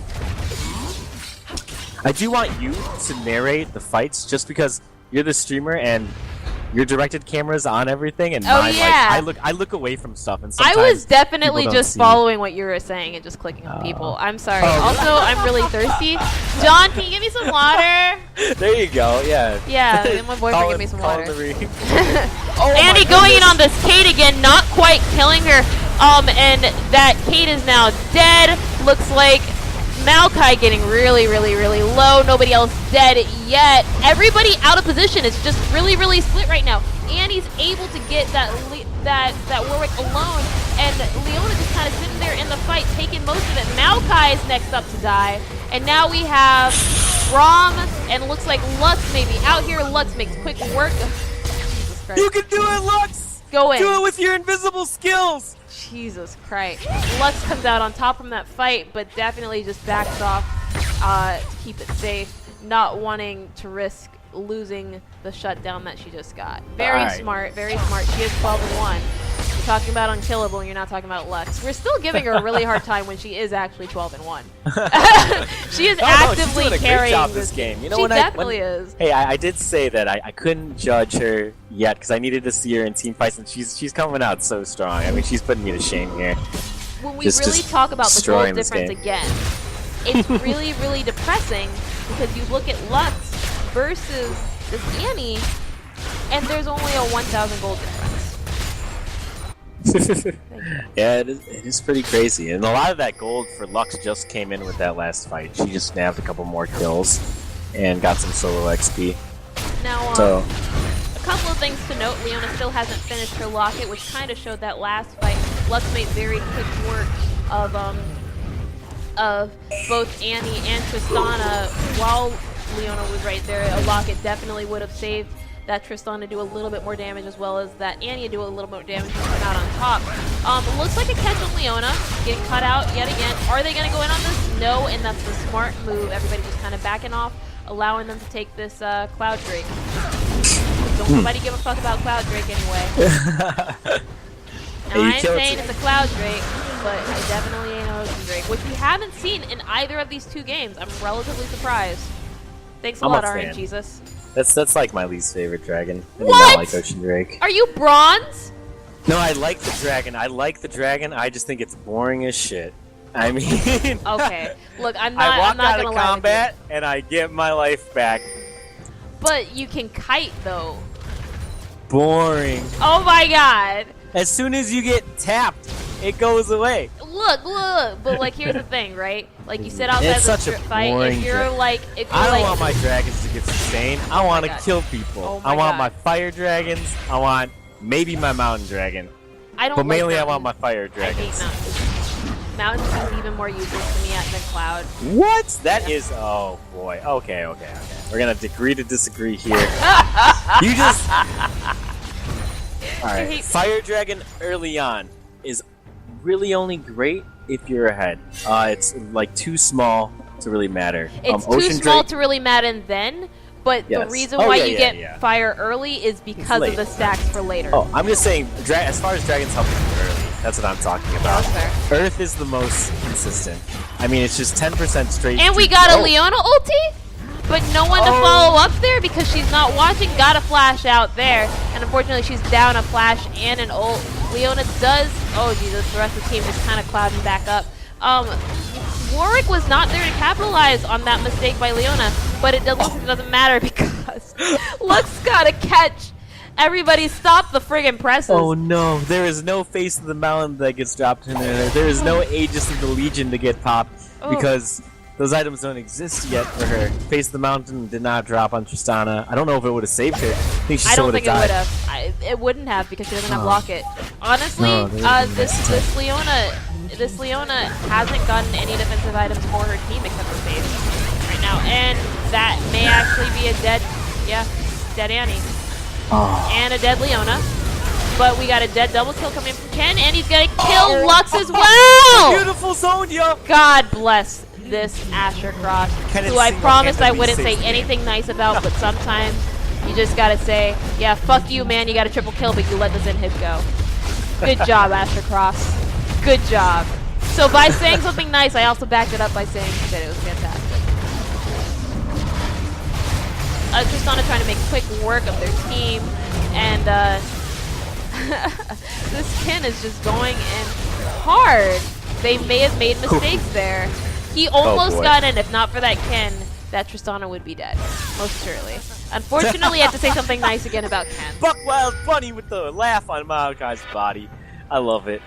Let's go ahead and talk about moving forward because it kind of looks like blue team's actually finally fallen behind in terms of gold and objectives. Where do they really have to go from here? They're finally behind. Looks like they're going for Baron. This ping right here. Just Interesting call. Just do it. No vision. Do it. No team. Blue team, do it. Just going straight in. Blue team, please do it. There we go. There we go. There it is. And red team doesn't even know. They're all immediately going over to Baron, but still nobody none the wiser. Baron already at half health. Braum is just now coming into River Pit, and he's not going to face check it. He wards it down. Too late to see it, just enough to see it gone. Leona, flash the mastery, baby. Flash the mastery. I know you got it. You got the mastery, right? You got the mastery, right? You a master. You a master. Okay, fine. That's cool. No worries. She can't hear me. You know what? It's fine. It's fine. It's cool. I wouldn't BM either. But that just barely put him back inside the gold lead again, and it gave him, more importantly, an easier way to push, which they did not have before. Especially with that open inhib, they're going to need to get some more pressure on the map. Glad that Alaina has finally finished her first part of Aegis. That's fantastic. Now just build it into a locket, and she'll be set. I do believe she has the next couple of items for it. It'd be nice to see the rest of the team getting some blue trinkets, honestly. We do have vision on the map, but nothing too deep on their side with the exception of a couple of Baron wards. And that's really going to hurt them in the long scheme of things. If we just turn on exclusively blue team vision, they have no vision of their blue side, which everybody happens to be coming from right now. No catches on Red's team, but they really, really, really need some vision over there. It's hurting them, and it's going to continue hurting them until they get exact locations on everybody. Heckram's slowly trying to go in, take their blue.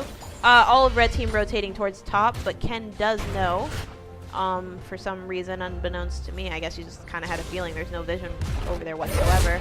But the rest of the team just kind of meandering along, trailing out Baron, hoping to maybe get a catch, probably mid lane, and it looks like this Leona may be the catch, because for the exact same reason I said before, you guys had no vision. It's your own damn fault. Heckram tries to ult out of there. Leona is going to die here, and it looks like Heckram may as well. Leona's definitely Oh no, please cancel this teleport. Dead. Please cancel this teleport. Kennen does not cancel the teleport, gets W'd on. Doesn't eat anybody here, gets him a little bit low, but everybody just kind of walks out. And from there, it's just a very, very, very, very slow death. everybody involved. They just kind of all slowly walked in there. Tristana trying to get in this fight, getting kicked out immediately, and they just lost Baron. Okay, Dan, let's talk about that fight. Walk me through what happened there. Oh, wow. Please walk me through what happened there and why Holy they all just cow. lost Baron. Oh no. Poor, What's the poor, move poor from Kennen. here? Looks like they're making the smart call, going for that turret instead of Elder Dragon. I love it. Once again, Beets really taking command of his team here. No pings needed. They're just all following and protecting that Kate. Well, Cloud9 looked like they wanted to take advantage there that Kennen had teleport. Maokai also had it, but they wanted to split with Baron buff. I think they might have had some miscommunication as to pushing mid and pushing bottom. They might have wanted to go 1-3-1, but somewhere in the mix, Leona got caught warding. And after Leona got caught, Hecarim even ults away to escape, which is the right move. And instead of taking that out, Kennen teleports back in. They try to commit to a fight that is already lost, make some plays where the ability to make the play is not there, and they get punished for it. They just get torn apart by a Warwick who doesn't have CC stacked on him, nor does he have damage to kill him while he's stunned, so he just swings for all his life, and Lux is able to set a really nice ulti down a pinch that just hits, I think, 3 of them, maybe even 2. Now we have Wow, blue that's team pretty down rough. by a little bit under 3,000. This is really gonna hurt late game. 3,000 is the difference between a finished item and I think we're there. We're there. We're past we are that late point. Game. It's I'm sorry, 39 we're past minutes. that point. They have They're Elder. They're feeling the burn.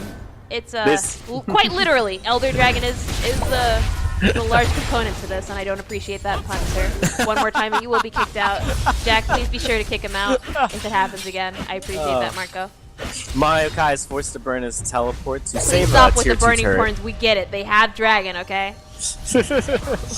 I don't know if Maokai should have went there. I don't think that tier 2 outer turret was significant.